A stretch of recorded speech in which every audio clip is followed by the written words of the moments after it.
I was born too late. I wish I had been born around like 1460s and made my way to Verrocchio's workshop.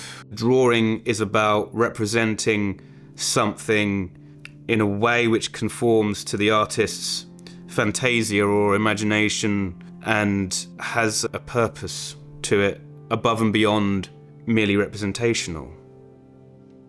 I'm drawn from the Renaissance workshop. It's the yearning to connect to the past and experience the process of drawing that the Renaissance artists used that has led me to set up this project. I'm here at Jackson's to show you my process and to talk about how the Renaissance masters drew.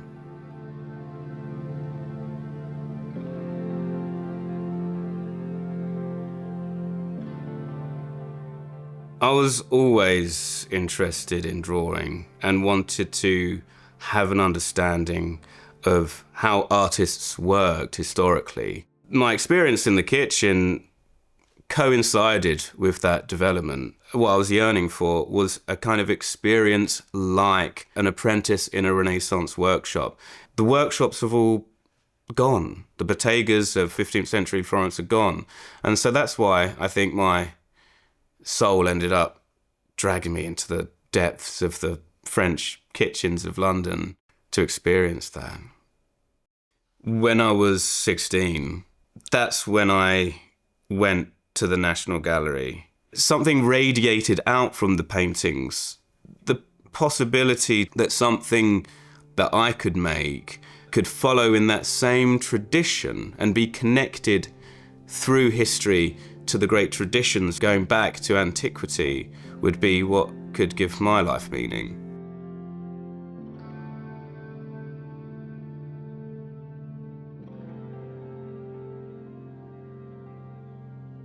I did a foundation in fine art when I was 18. I didn't really feel that I was connecting to what I wanted to connect to in that environment. I really wanted to reconstruct and reconstitute the world of Renaissance drawing. I went to Italy without understanding something's history. You don't understand the intrinsic value of the thing itself.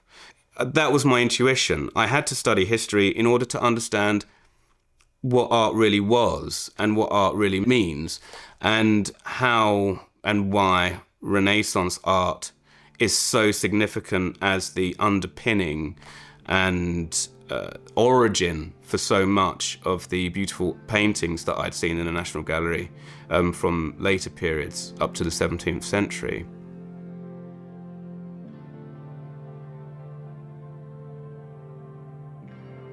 You have to draw before you can paint, I think. You can paint alla prima like Velázquez did, you can paint alla prima like Frans Hals did. But drawing and design is fundamental.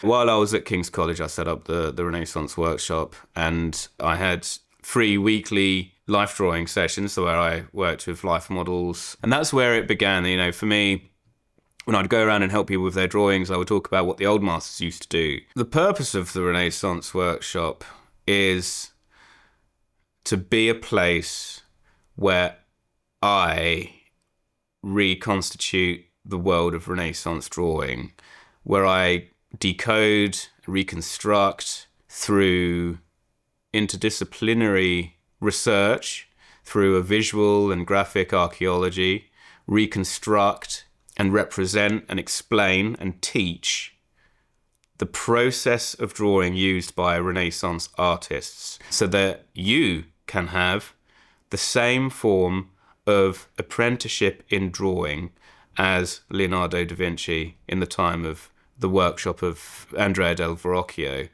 and doing that all with the same materials that we use. And the materials have a vital purpose. You can't experience Renaissance drawing as it was then, and you can't really understand the process of Renaissance drawing without the materials.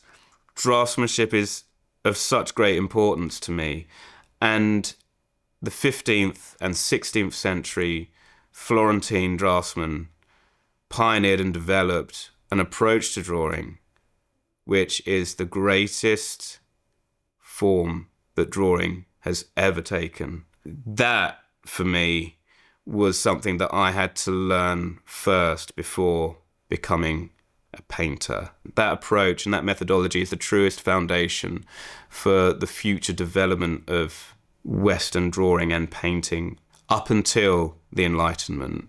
I absolutely need to have the feeling and confidence that what I'm doing is historically authentic. You know, it's mental, it's mad that I would be absolutely determined and understanding where they started, what they drew first, with what intent.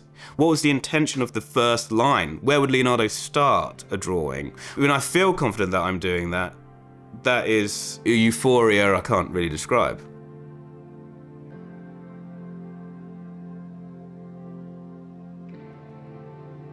I've done as much as I can to train myself according to the manner in which an artist was trained in the Renaissance, using the historical sources that were available to read and access in the time of Leonardo and Verrocchio. Cennino Cennini, of course, who is our absolutely essential insight into how artists worked in the 15th century. Leonardo's notebooks, you know, some of which was intended to become a treatise on painting. These writings give you direct insights from Leonardo himself about drawing. The little phrases he gives us, like going to work very slowly in our drawing when we start, starting with the movement in a figure rather than the proportions. How Leonardo tells us to distinguish the lights, for instance, in drawing. Practicing diligence, practicing working methodically. Leonardo gives so many insights in his notebooks that it makes it probably the most exciting thing for somebody on my endeavour.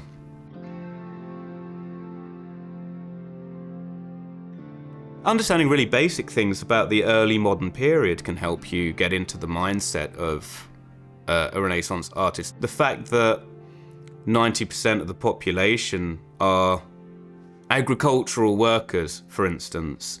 If you were an artist born in the mid-15th century, you wouldn't have been born an artist, you would have become one through apprenticeship.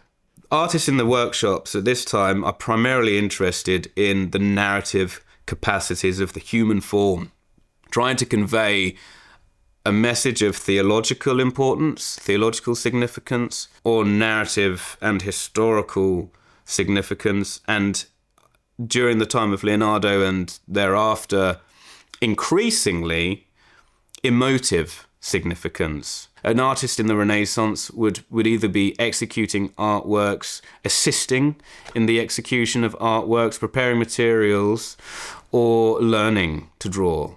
What distinguishes Renaissance drawing from other approaches to drawing is that there isn't a preciousness or a pressure on the individual drawing itself. Drawing is used as a means of conception.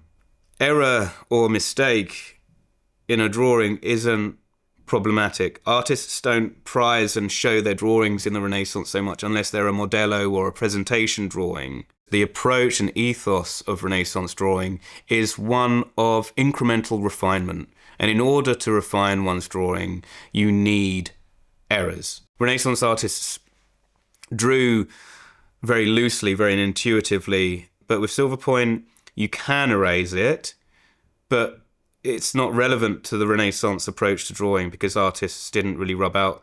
You look at Renaissance drawing and you see lots of what are called or what are known as pentiment or pentimenti.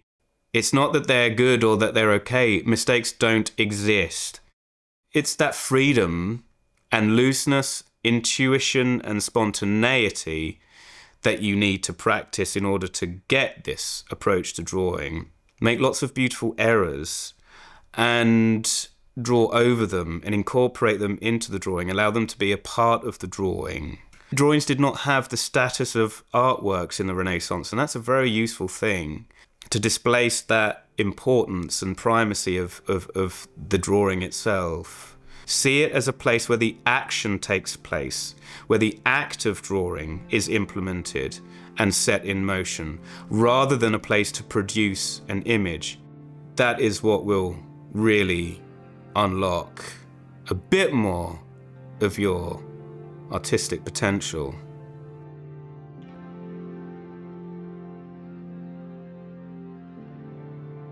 In my courses and classes, you can draw with whatever you want, but the materials that I produce, that I make, are all handmade historical items which would be recognisable to an artist of the Renaissance. I want everything I do and everything I use to be something that I can rationally believe could be recognisable and even ubiquitous in the period that I love so much. Silverpoint drawing is when you take a piece of metal and you scrape it across an abrasive surface and leave traces of that metal behind on the surface. The point of the stylus is dragged across the paper, and because the paper is coated with your ground, the pigment particles actually they draw away particles of silver from the point, and they remain embedded on that surface. And so it's just a physical transfer of one material to another via friction. Making the styluses started because I simply wanted to have a historically authentic stylus, and then the demand for them grew out of me using my styluses when I'm teaching. We know that the silver that went into the styluses was alloyed because you can analyse them molecularly, and they're alloys of predominantly silver with tin and zinc and bismuth and copper alloyed in there. So the styluses that we make are also alloyed with those materials, 92.5% silver, made to the same design as a Renaissance stylus, the same paper, the same materials. Everything made in the Renaissance was beautified. And that's what I want to bring back. You know, I want to return Europe back into what it was in the Middle Ages and in the Renaissance through art, through what I do. The twist is there for beautification and also to harden the metal, because when you twist it, you're work hardening the metal. To draw with Silverpoint, you need something to draw on. It can really be anything. The paper is made from rag paper, 100% fabric, and it's prepared with glue, which is made from goat skin. That is the historical glue that is described in Cennino Cennini's handbook. The pigments, the bone white pigment I make, which allows for really dynamic tonal range and a range of varying linear qualities, unlike other surfaces. The process begins with the raw materials. I'm eating the animals first, yeah, and then I'm cleaning the bones, drying them out, putting them into an incinerator and making bone ash with them, and grind them down in a pestle and mortar so that you have a fine powder. Once you have that fine powder, you then need to make it considerably finer still on a slab made of either porphyry or glass with a muller made of either porphyry or glass, making sure that the surfaces are abrasive. And then you would grind the pigment with water to make a smooth, silken paste, and you would combine that with hide glue before brushing that onto the paper. The hide glue is made out of the collagenous tissues of goat. You'd make that by boiling up the collagenous tissues, the skin, the sinews, the connective tissue of the goat, until you've extracted all of that collagen and you've evaporated all of the water. Then that really thick substance will then be passed through a cheesecloth and a very fine sieve, and then cooled in a dish until it sets into a jelly, and then cut into little pieces and dried out, cured out, and then rehydrated when you want to make the glue,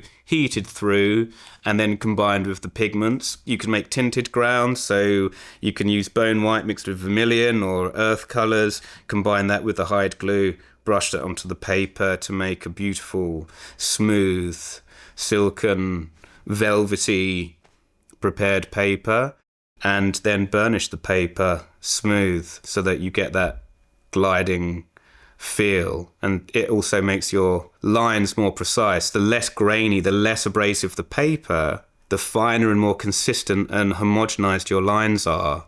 The other products I make are the brass holder, which is a chalk holder made of a little brass cylinder with two rings over it which tighten over the chalk. And I make ink, carbon-based ink made with lamp soot. I make the drawing tablet. The boxwood drawing tablet that was used and which is described in Cennino Cennini's handbook as the first drawing surface an apprentice would ever draw on. It's a way to actually recreate and to have existing in your hands the same drawing tools that were used in the Renaissance. That is a tactile and immediate interaction with history.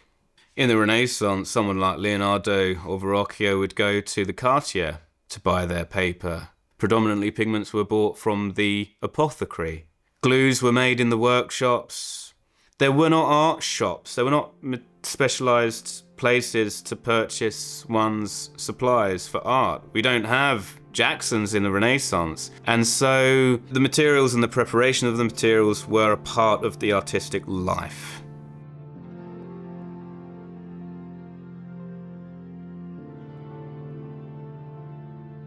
The historical debate, which goes back to antiquity about the role of the artist, is whether or not the artist should represent something or mimic something.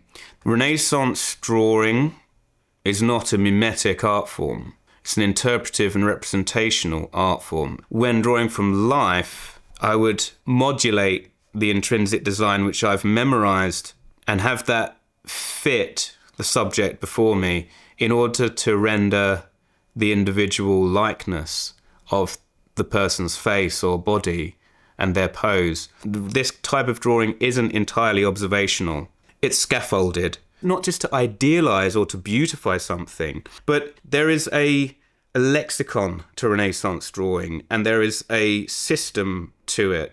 This whole mimetic approach to drawing, which developed in the later 17th century into the 18th and 19th centuries, and is now still alive in the academies, that is post-Renaissance, and it's a new modern affair.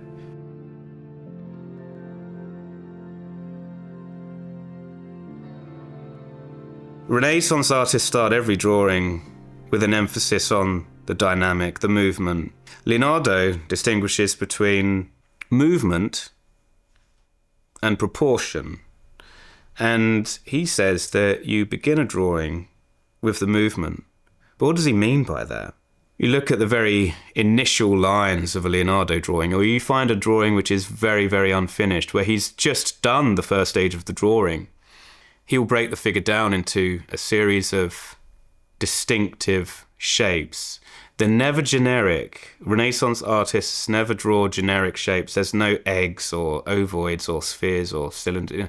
There's none of that. There's no visual trace of that whatsoever.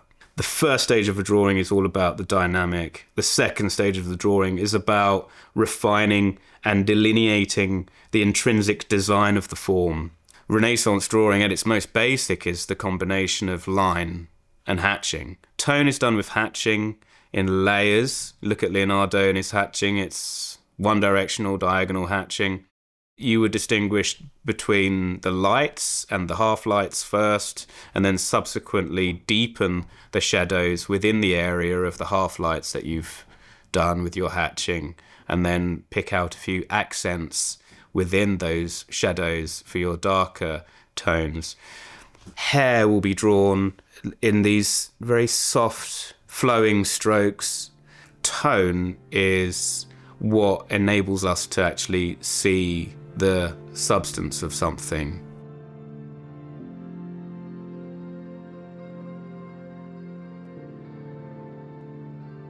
Finding out or determining when a drawing is finished, you would have to define first what your intentions for the drawing were.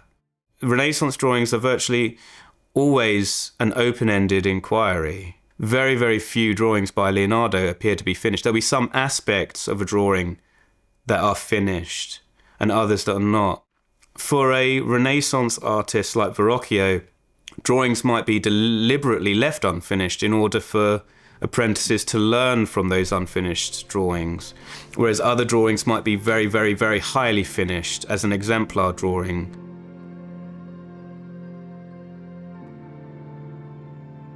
I have a routine where I wake up and I do some exercise, rehydrate, get some sunlight into my eyes. I will start drawing. I have a beautiful draftsman's table, and I'll have the light coming in from my left side. I'll start drawing slowly. I'll draw things that I'm familiar with, like warming up, playing an instrument, a guitar or a violin. Just get into the process and to switch modes, really. Drawing is the way to get into the mood for drawing. I draw a lot from reference material. I go to the prints and drawing study room at the British Museum, where I handle old master drawings as part of my research, and I draw in there. When I'm trying to train and practice, I'll copy Renaissance drawings, and I'll do that quite repetitively, which is, it's just an endless thing. I draw from life. I love drawing from life. I love drawing people close to me. I love drawing people who I have affection for. And I build relationships with the models that I draw. There are some models that I've drawn for a long time and who have been really inspiring to me over the years. And when I'm teaching, my camera is set up over my hand, and people just see my hand as I draw and as I explain the process during my courses. The purpose is so that era, that historical culture of drawing is no longer just history. The Renaissance Workshop really exists to make Renaissance drawing and historical European drawing a part of the living fabric of our world now. I want my yearning and love for Renaissance drawing to be the cause for a revival of this approach, and to be what makes Renaissance drawing accessible globally.